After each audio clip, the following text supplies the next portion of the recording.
Yo, what's up, YouTube? Alright, guys, so today I have a Burning Abyss deck profile, pure traps that I played at this Yugitwitch Grand Championship. I went 4-0 in Swiss and I lopped in top 4 to Gage. Shout out to him. Hopefully, he wins out. But this is the deck I played today. My matchups were like Dragon Link, Tri Brigade, Striker Eldritch, and there's one more round. I forgot which one, but yeah, that's pretty much the matchups. If you guys want to watch the replays over, definitely go check out my Twitch at twitch.tv/packtcg.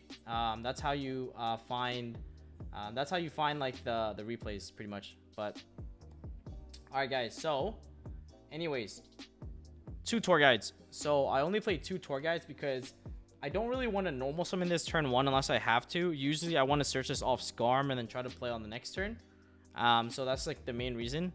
So I only played 2 tour guides. Like I said, I don't really want to open it. I only want to search it off Scarm. And then we have 2 Backjack. So Backjack is one of my like favorite cards in the deck. You play it at 2 because it helps you grind. It also makes it so that when you play 2, you have a higher chance to mill it off Dante. And if you mill it off Dante turn 1, it allows you to basically know your stack your deck before they can play. And then it makes it so you don't have to use Beatrice to send Blackjack, and then you have an interruption even through like Twin Twister or Lightning Storm. So like actually the game 2 against Gage, I got Lightning Storm and Panked, and I still won because of Blackjack pretty much. So really solid card. Oh yeah, Unchained. Yeah, I also played against Unchained. The next 3 I played were 3 Rhino. Rhino's like the best discard in the deck because it gets you anything, including a Blackjack. That's why I like it more than like even though like it's not a great normal summon until Veiler or Imperm. It's the best discard because it can send Blackjack. That's why I max it out pretty much.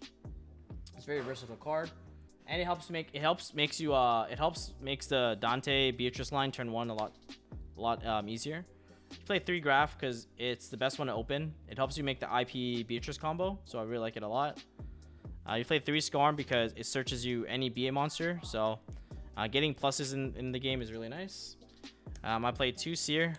Because it's one of the worst one to open. I never really want to do the Gravity Controller Seer line.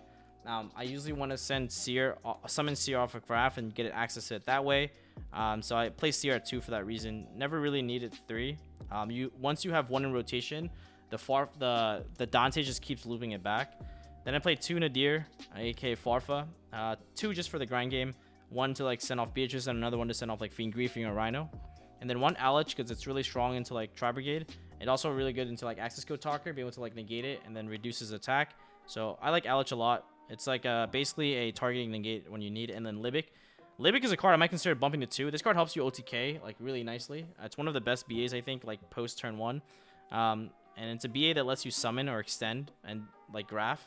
So Libic is pretty insane. I like Libic a lot. So that's pretty much it. I think it's like 3, 6, 9, 3, 3, 3. Yeah, it's exactly 20 monsters. Yep. So 20 monsters in the main deck.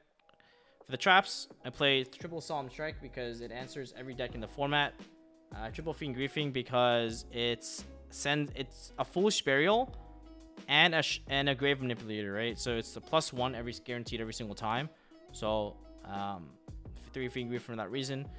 Dino Mistress because it doesn't discard for cost. When you're going to like boards like Appaloosa or like a Savage or something, if you have multiples, you can activate one, then negate, and you activate the other one. And because it doesn't discard for cost, like it lets you so that if you have multiple discard traps, like this card is like one of the best ones to activate first to see if they negate it or not. 3 Torrential Tribute, just because one of the best trap cards at breaking apart the board, going second or first. 3 Ice Dragon Prison. Just like answers Dragoon, but it also like is pretty decent in Tri Brigade. It's only bad in like Dytron, but other than that, like into a Dragon deck, it's just so broken. Then I played 2 Trap Trick, 2 Divine Wrath. These are the 2 ofs, and then I played 2 Karma Cut.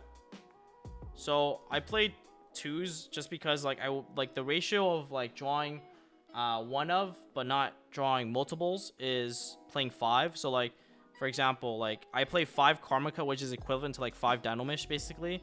I play 2 Divine Wrath because it makes it so I have 5 Solemn Strikes, or 5 equivalent of Solemn Strikes, so that's why. And then 5 is like a 50% chance to open 1 in the starting hand. 2 trap trick because I wanted to make it so all my traps have at least like basically pseudo 5 copies into the deck. So like 5 Fiend Griefing, 5 Torrential, 5 Dino Mishes, 5 IDP. So that's like the main reason. And then it would have been 40 cards, but the last card I put in last minute was actually Call by the Grave. I figured it's one of the best trap cards that like didn't care about Red Reboot, so I figured I'd play this card.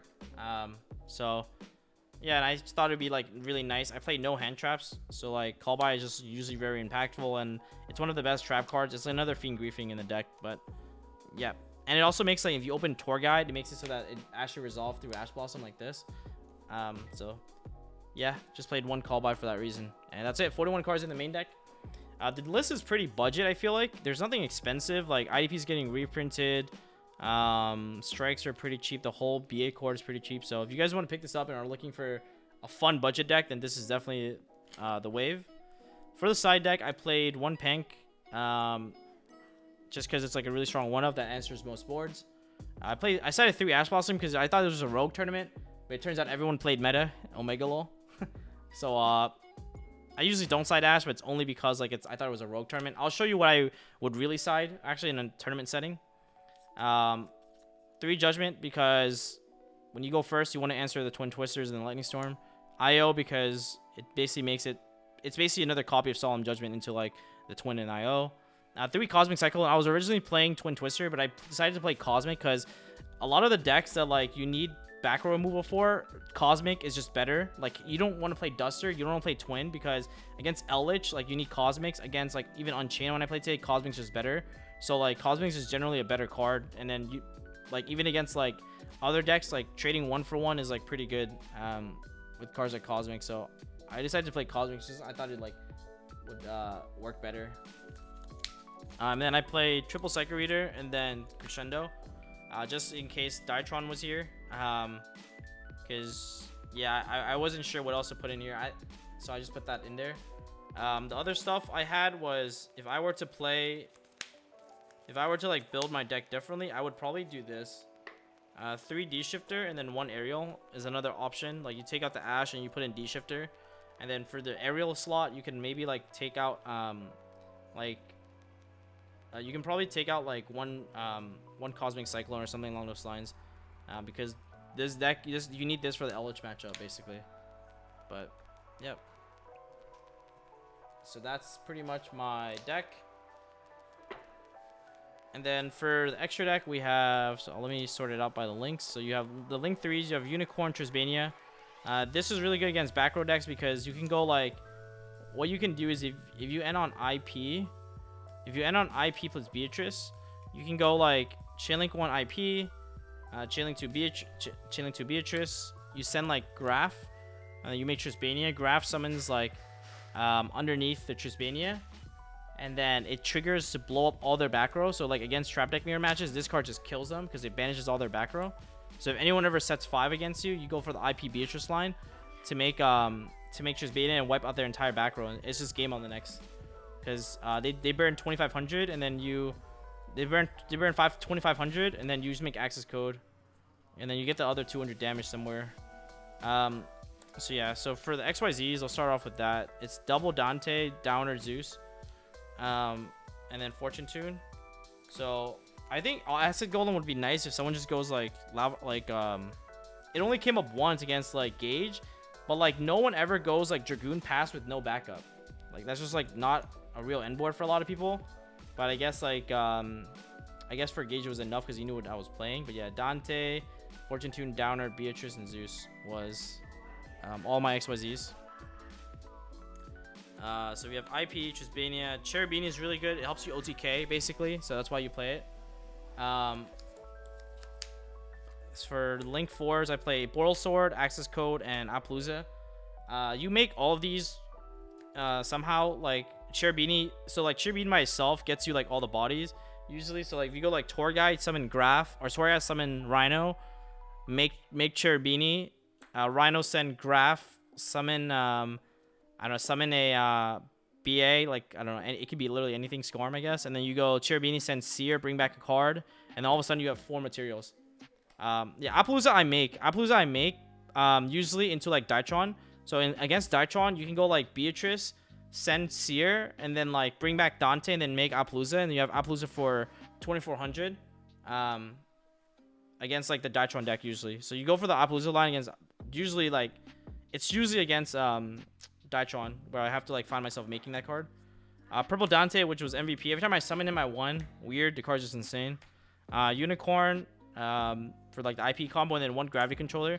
I wish I played a Phoenix somewhere. I might cut access code for Phoenix, I think, but I don't know. If you guys want to play the budget version without like expensive cards like access code, just play Phoenix instead, I think, and then you can play Moral Sword Appaloosa, and I think that's fine. Zeus is getting reprinted in the Megatin, so honestly, this deck could be pretty budget if you decide to play it budget. But yeah, that's pretty much the deck, guys. Hope you guys enjoyed the deck profile. Yeah, guys, this is super fun. I really enjoyed this. We actually played this tournament with new ban lists, so like Tenki's at 1, all like even though like the ban list was super underwhelming, we literally played this ban list with we played this with like the new ban list stuff. So but yeah, guys, anyways, I hope you guys enjoyed the deck profile. Comment, like, and subscribe. Let me know your thoughts below on the Burning Abyss trap variant, and yeah, and what you're looking forward to. But anyway, guys, I'm gonna peace out. I'll talk to you guys later. Peace.